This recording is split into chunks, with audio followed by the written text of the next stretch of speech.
Assalamualaikum, welcome to my channel. Nah, di video kesempatan kali ini saya akan membahas materi di mata kuliah yang sama, yaitu Seminar Penelitian Akuntansi, dalam judul mereview artikel yaitu pengaruh elemen fraud diamond dalam mendeteksi kecurangan laporan keuangan pada PT Bursa Efek Indonesia kurun waktu tahun 2016 sampai 2018. Nah, untuk mengetahui apa itu fraud diamond, yuk disimak videonya sampai habis, dan jangan lupa di like, comment, and subscribe ya, supaya konten saya bisa bermanfaat dan berkembang ke depannya. Terima kasih. Oke, kita langsung saja mulai. Yaitu pengaruh elemen fraud diamond dalam mendeteksi kecurangan laporan keuangan. Yang dimana poin pertama yaitu apakah yang menjadi motivasi atau isu research GAP atau fenomena yang sedang terjadi sehingga menutup penelitian ini dilakukan. Laporan keuangan dapat menjadi suatu instrumen yang sangat penting dalam operasional sebuah entitas, karena dari laporan keuangan dapat tercermin kondisi finansial entitas tersebut. Mengetahui sebuah laporan keuangan itu merupakan instrumen yang sangat penting, menjadikan para manajer sangat termotivasi untuk meningkatkan kinerja keuangan dengan cara melakukan sebuah kecurangan tersebut.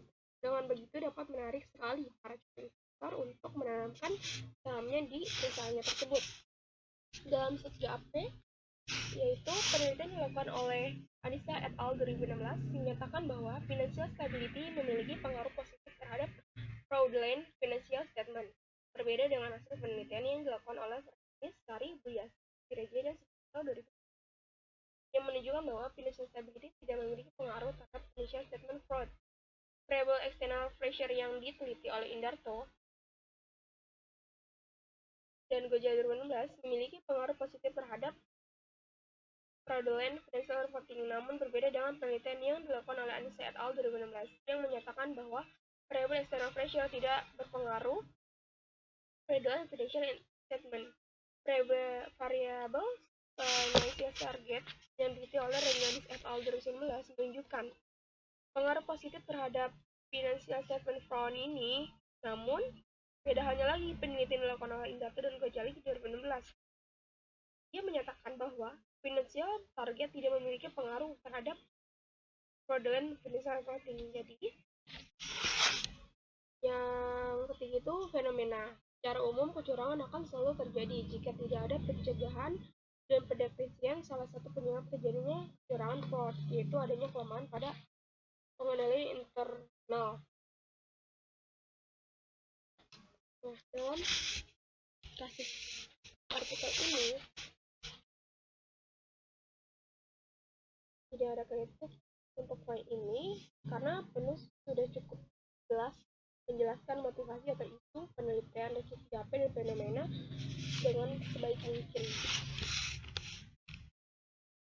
Yang kedua, jelaskan artikel utama dalam penelitian ini. Menurut teori tesis 1953 yang diteruskan oleh Skousen et al. 2008, ada 3 faktor yang selalu hadir dalam tindakan fraud kecurangan, yaitu pressure, opportunity, dan rationalization, yang disebut dengan fraud triangle. Dalam perkembangannya, Wolf dan Hermanson 2004 menyatakan bahwa masih terdapat satu faktor tambahan untuk meningkatkan pencegahan dan pendeteksian fraud, yaitu capability. Sehingga 4 faktor tersebut dinamakan fraud diamond. Pada dasarnya, fraud tidak akan terjadi bila seseorang memiliki kemampuan yang disertai dengan kontrol diri yang baik. Ada juga teori keagenan, yaitu Jansen dan Michaels 1926 menyatakan bahwa hubungan keagenan timbul karena adanya kontrak antara prinsipal dan agen dengan mendelegasikan beberapa kewenangan pengambil keputusan kepada agen, yaitu Anissa, Lidiani Syari, dan Asmaranti 2016.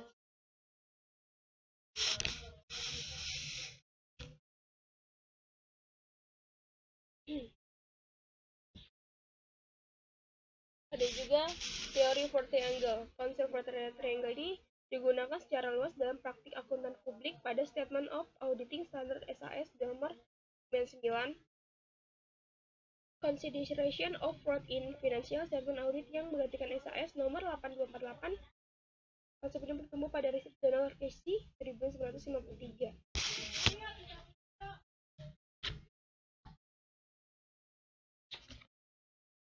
Nah, dalam kritik ini tidak ada kritik untuk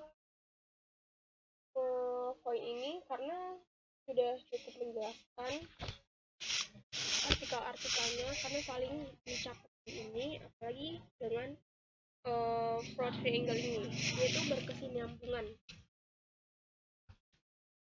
Lalu kita poin ketiga, apakah yang menjadi kebaruan atau dalam penelitian ini?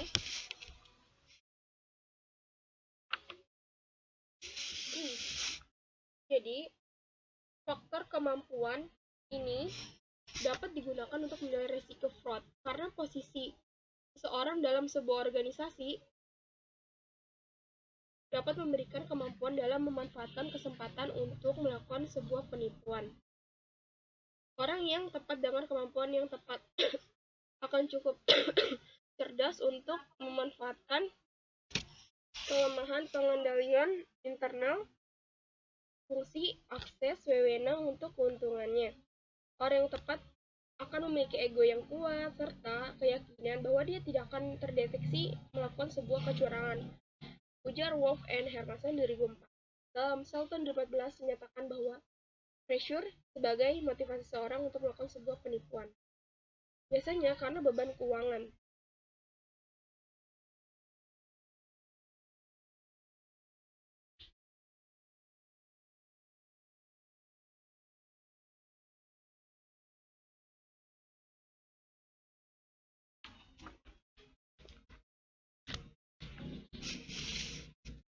Kritiknya yaitu peneliti menilai secara novelty penelitiannya pada bagian abstraksi maupun pengantar penelitian.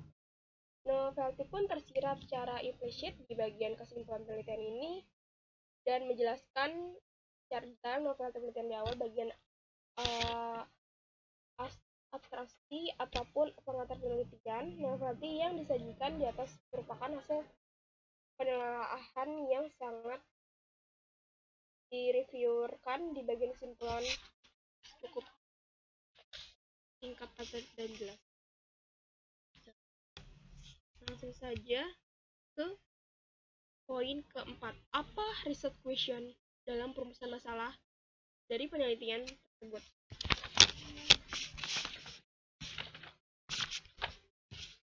Yaitu ada 7 poin. Yang pertama, apakah stabilitas keuangan berpengaruh terhadap kecurangan laporan keuangan? Yang kedua, apakah tekanan eksternal berpengaruh terhadap kecurangan labke? Yang ketiga, apakah target uang berpengaruh terhadap kecurangan labke?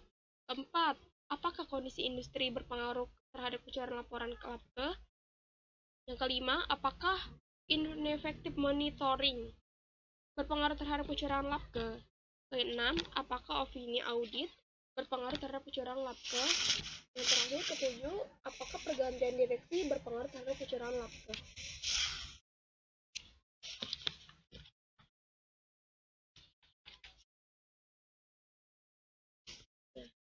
Peneliti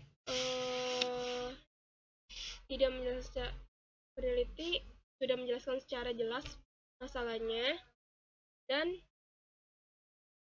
sudah merajuk sebuah hasil penelaahan yang menunjukkan pada hipotesis dalam sebuah penelitian ini. Itu pun kritiknya pada part. Yang kelima, apa tujuan penelitian ini? Tujuannya itu ada 7 juga. Yang pertama,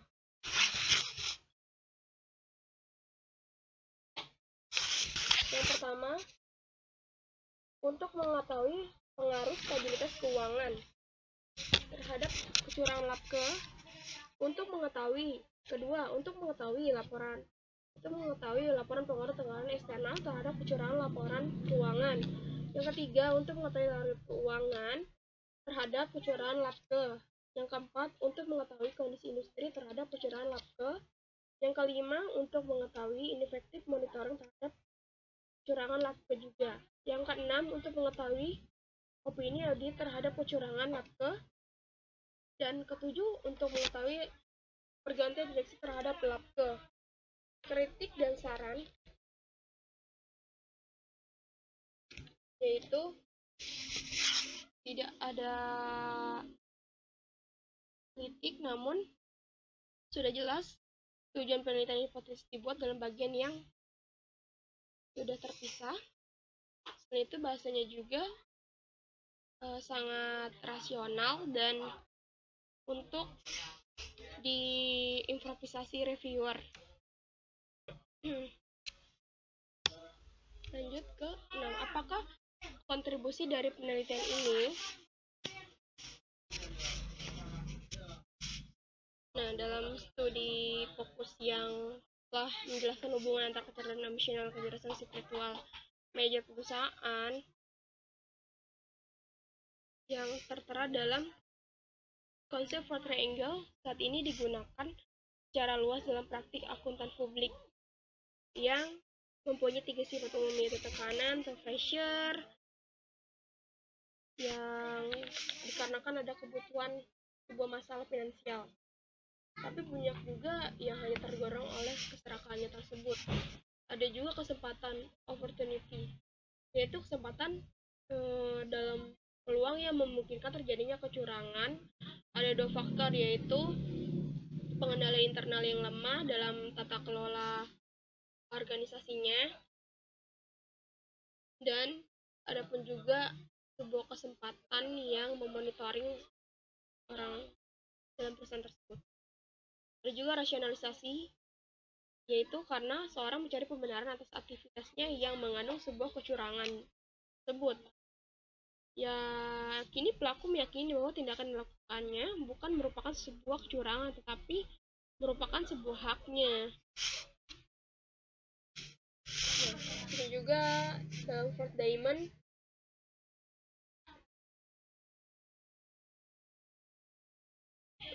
mengumpulkan elemen pembaruan dari Fourth Triangle untuk mencegah terjadinya sebuah kecurangan, yaitu elemen kemampuan atau capability dalam bahasanya, merupakan upaya seseorang dalam melakukan tidak kecurangan demi tercapainya tujuan tertentu.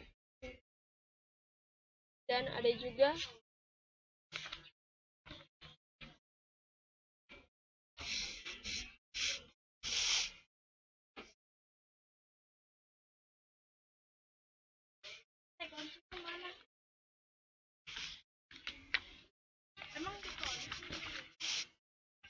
dalam ini kritik menjelaskan berkontribusi secara spesifik sekali dalam pengungkapannya terkait dalam kecurangan tersebut yang oleh perusahaan.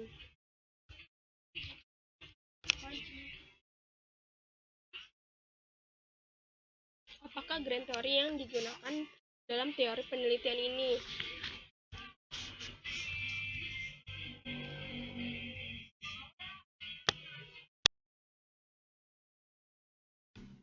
Oke, apakah grand theory yang digunakan dalam penelitian ini? Yang pertama yaitu teori keagenan, yang merupakan sebuah manajemen pihak yang dikontrak oleh pemegang saham untuk bekerja sama demi kepentingan pemegang saham. Pihak manajemen diberikan sebagian kekuasaan untuk membuat keputusan bagi kepentingan terbaik pemegang saham, sehingga manajemen wajib mempertanggungjawabkan semua upaya pada pemegang saham tersebut. Dalam Jensen and Michaels 1926 ada juga teori Von Diamond, yaitu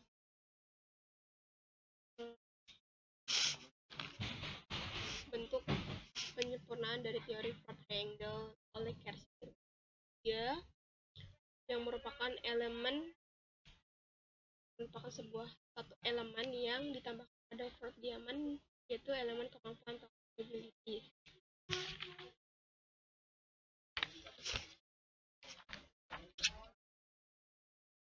Kritik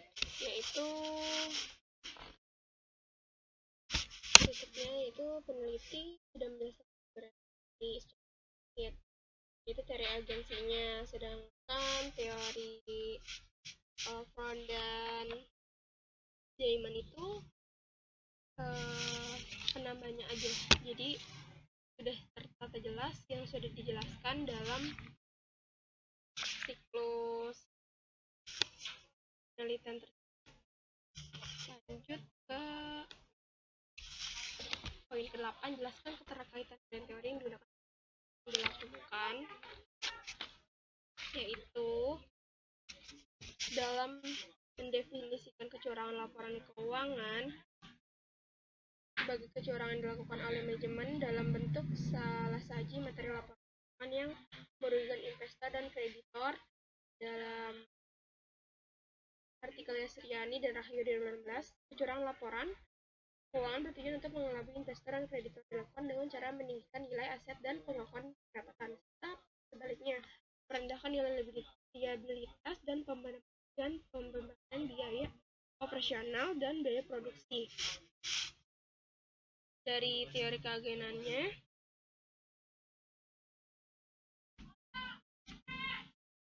mendelegasikan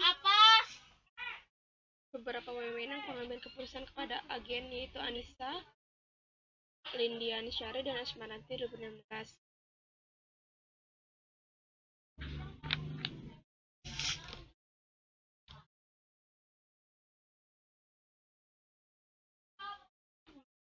Dan upaya dalam mempertanggungjawabkan kepada pemegang saham. Kritik dan sarannya yaitu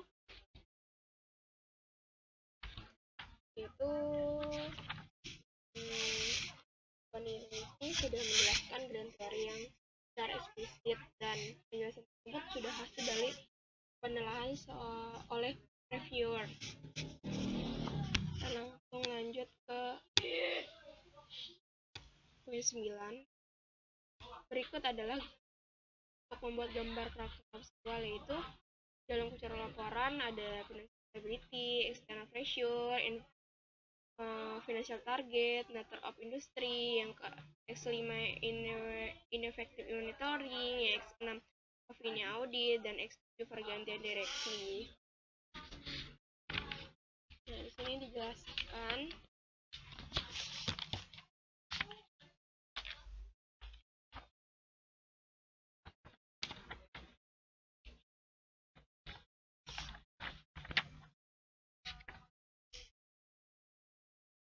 dalam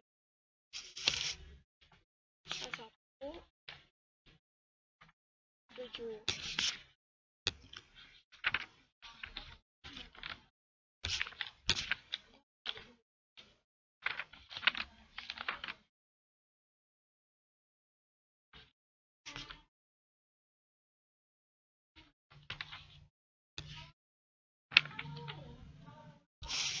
itu berarti tentang pengaruh positif terhadap laporan keuangannya.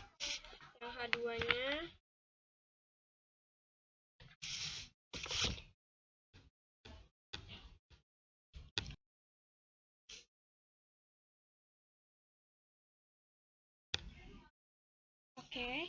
dari kerangka konseptual yang sudah dibuat, bahwa si peneliti tidak menjelaskan dan membuat juga sebuah kerangka konseptual, tapi ini sesuai penelaahan si reviewer tentang penelitian tersebut secara konseptual dan rasional.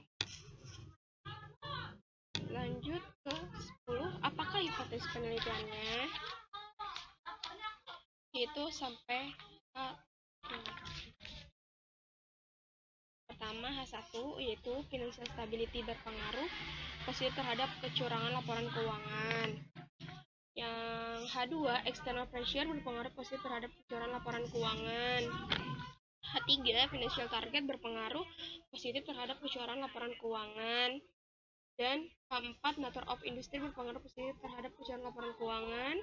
H5, effective monitoring berpengaruh positif terhadap kecurangan laporan keuangan. H6, opini audit berpengaruh positif terhadap kecurangan laporan keuangan.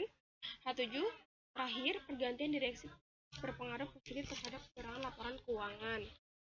Jadi kritiknya yaitu